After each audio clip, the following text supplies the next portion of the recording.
Olá, senhores, olá, senhoras.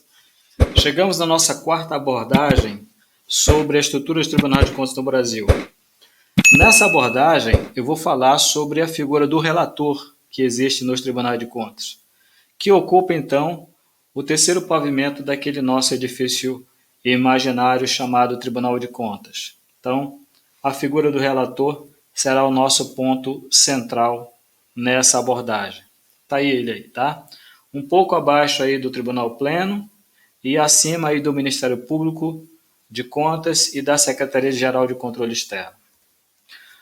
O relator, então, ele preside todos os processos que ingressam no Tribunal de Contas. De forma similar ao que acontece no Judiciário. No Judiciário nós temos os juízes, os desembargadores, os ministros dos tribunais superiores, que presidem os processos que lá tramitam. Aqui também é a mesma coisa. Então, o relator, ele preside esse processo. Presidir significa dar o impulso processual, fazer autorizações, determinar procedimentos para que então sejam ultimados tanto por parte da SESEX quanto por parte do Ministério Público de Contas, né? E assim, juntos, sanearem o processo que ele preside. Então, qual é a função do relator? Eu vou passar aqui duas figuras que, para mim, falam mais do que 1000 palavras. Imagine, então, essa rua, né, com essa característica. Ela não está muito boa. Existem várias imperfeições na sua estrutura, no seu leito. Vamos ver como é que ela ficou após a pavimentação. Ficou dessa forma. Então, a função do relator é essa. Ele pega um processo cru, que está com imperfeições, está com lacunas, está com dúvidas, e pavimenta esse processo, sinalizando, uniformizando, tapando lacunas, juntando documentos. Enfim, o relator essencialmente retira dúvidas e lacunas de informações no processo.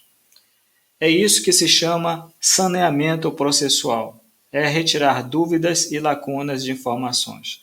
Essa é a função primordial do relator. Evidentemente que ele não faz isso sozinho. Ele faz isso ladeado de um lado pela SESEX e de outro lado pelo Ministério Público de Contas. Mas ele é que dá o impulso processual. Então, essas duas figuras, como eu disse, falam mais do que 1000 palavras. Como é que se posiciona juridicamente a figura do relator nos tribunais de contas? Bem, no TCU, nós temos a figura dos ministros e ministros substitutos. Nos TCEs, nós temos as figuras dos conselheiros e conselheiros substitutos. No âmbito do Estado do Amazonas, a Constituição do Estado, no seu artigo 43, parágrafo 3º, faz referência aos conselheiros, que terão as mesmas garantias, prerrogativas, impedimentos, subsídios dos desembargadores. Então, o cargo paralelo ao dos conselheiros são os desembargadores do Tribunal de Justiça. E isso é uma regra geral para todo o Brasil. Já os conselheiros substitutos, que infelizmente a Constituição Federal ainda os nomina de auditores, tem por paralelo o juiz da capital, conforme define aqui o parágrafo único do artigo 44, também da Constituição do Estado do Amazonas. Então, lá no final, ele diz que o auditor, quando em substituição ao conselheiro, terá as mesmas garantias, prerrogativas e impedimentos do titular. Então, nesse momento, ele é equiparado a desembargador, aos desembargadores. E quando, no exercício das demais atribuições do cargo, ele é equiparado a juiz da capital. Então, ele funciona como um juiz de última entrância. Tá? Então, essa é a prerrogativa do conselheiro substituto. Esse termo auditor, na verdade, ele não reflete, conforme eu disse, a função dos conselheiros substitutos, justamente porque os conselheiros substitutos não fazem auditoria. Eles podem até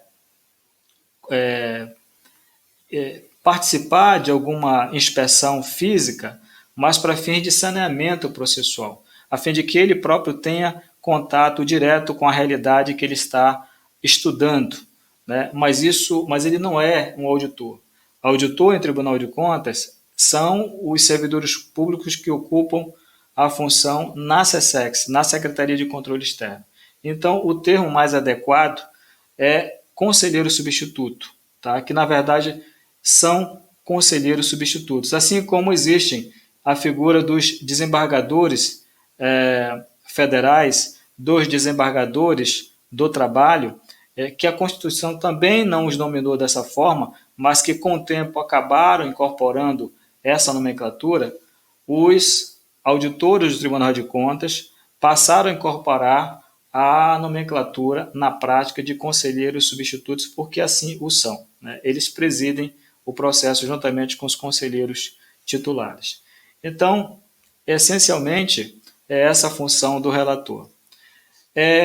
Quantos conselheiros substitutos, quantos conselheiros titulares, quantos relatores possuem um Tribunal de Contas? Isso varia de Tribunal de Contas para Tribunal de Contas. Mas nessa variação tem um aspecto que ele é constante, que são o número de conselheiros titulares. Em todos os tribunais de contas do Brasil, nós temos 7 conselheiros titulares, exceto, evidentemente, o Tribunal de Contas da União, que tem 9 ministros. Já em relação aos conselheiros substitutos, isso varia de Tribunal de Contas para Tribunal de Contas, sendo que no TCE Amazonas nós temos 4 conselheiros substitutos. Esse que vos fala é um dos 4. Tá? Então essa é a composição. Como é que isso é formado? Como é que essa composição é formada? Eu vou falar na próxima vídeo para vocês como é que ocorre essa formação. Uma vez que uma parte dos conselheiros titulares são escolhidos pela Assembleia Legislativa, a outra parte são escolhidos pelo governador do estado. E eu vou falar como é que isso se processa no nosso próximo vídeo. Então eu finalizo aqui a nossa aula, espero que você também tenha gostado e já te convido a participar da nossa próxima abordagem, em que eu vou falar sobre a função do Tribunal Pleno, que é a autoridade máxima dentro dos tribunais de contas. Te convido a curtir e se inscrever no nosso canal, me ajudando a compartilhar conhecimento. Muito obrigado pela atenção dispensada. Até a próxima oportunidade.